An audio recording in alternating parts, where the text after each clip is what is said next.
Hey folks, welcome back to Selenium WebDriver series. In this video, let's talk about locators and what are the different locators that are available in Selenium.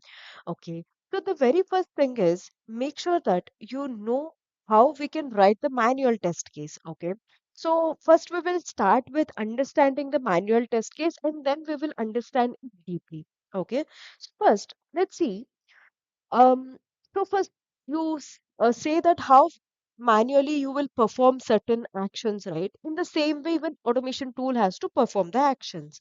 So for that, what you will do in normal is you will first launch the browser, okay, and then you have to navigate to the uh, website that you want to automate, and then enter this username and then password, verify title, and then log out. So these are the steps, okay? So let's see with the two, the application. So here I have taken Orange HRM, okay, as it is just a dummy application where you can perform the automation, okay? You can Google search for, or a website to automate a dummy website basically to automate your things. Okay, you can use this, and there are a lot of other websites also available, so you can use them as well.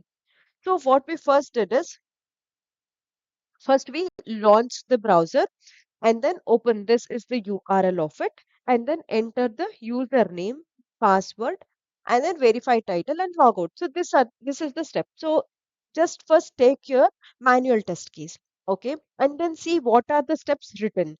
So here though I will enter the username and then this is the password. So here only they have given it. So I'll click on login. Okay. So once it logins, I'll verify this title. Okay. I'll verify this title and then I'll click on this logout button. So this is what we want to automate. Okay. So what we have to do is manually we know that we launched the application and then we entered here. Okay.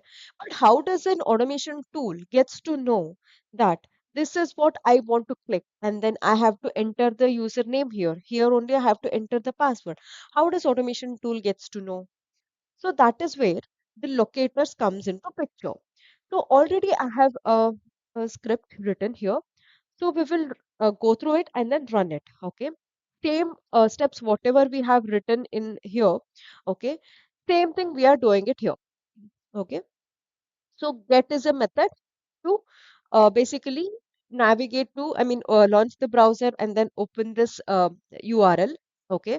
And then another thing what I have written is to maximize the browser. Usually it opens in a minimized mode. Okay. The screen won't be full, and then I'm entering the username, password, I'll verify the title and then log out. So first we will run the script. Okay.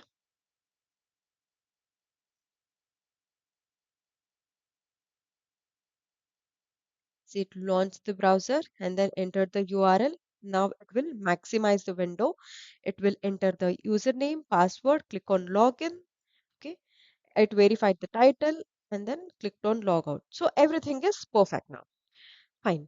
So here if you see we have written something like by.name, okay, by.css selector, and then class name, link text. So what all these means, so this is what is called as the locators.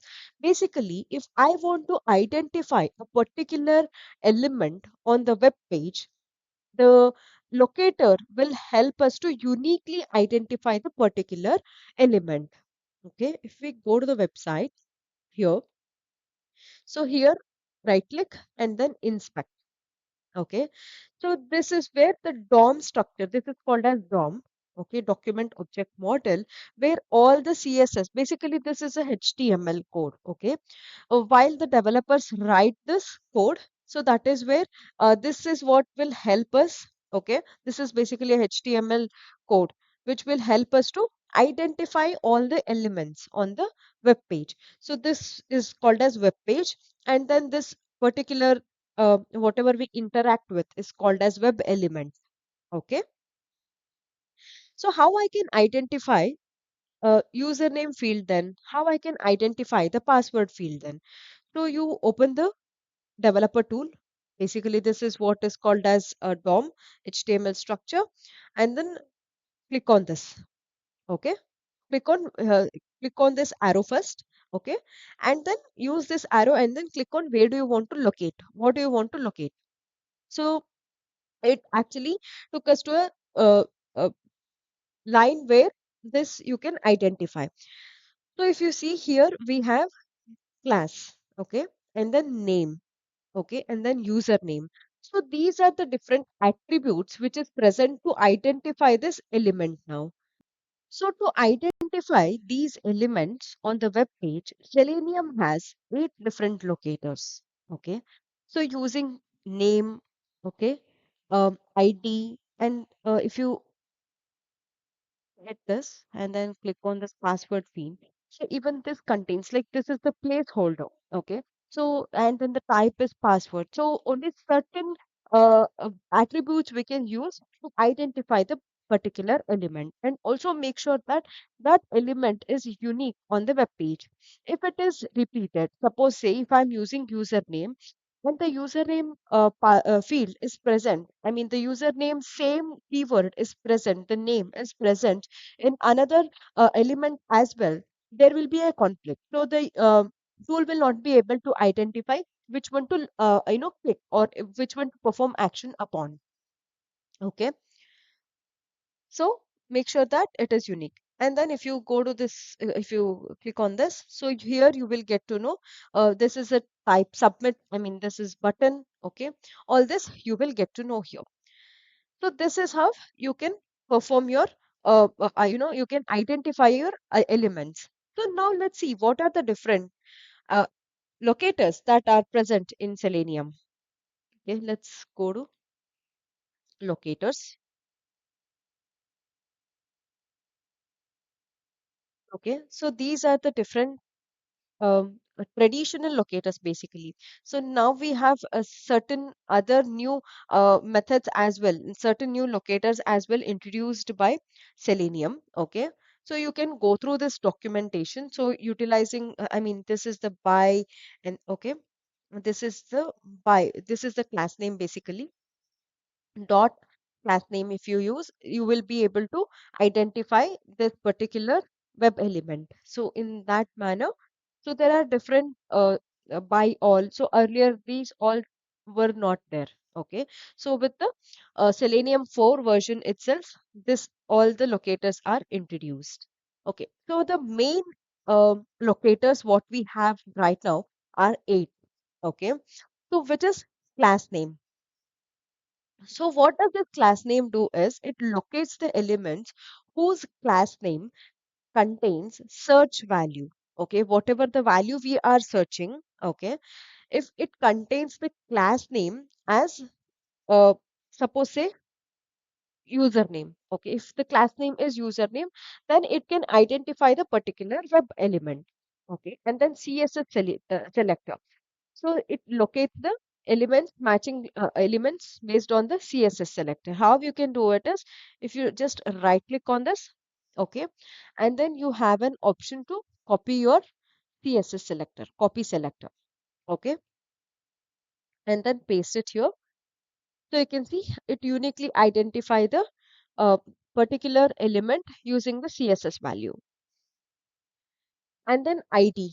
Okay, certain attributes, certain fields will be having attribute as IDs.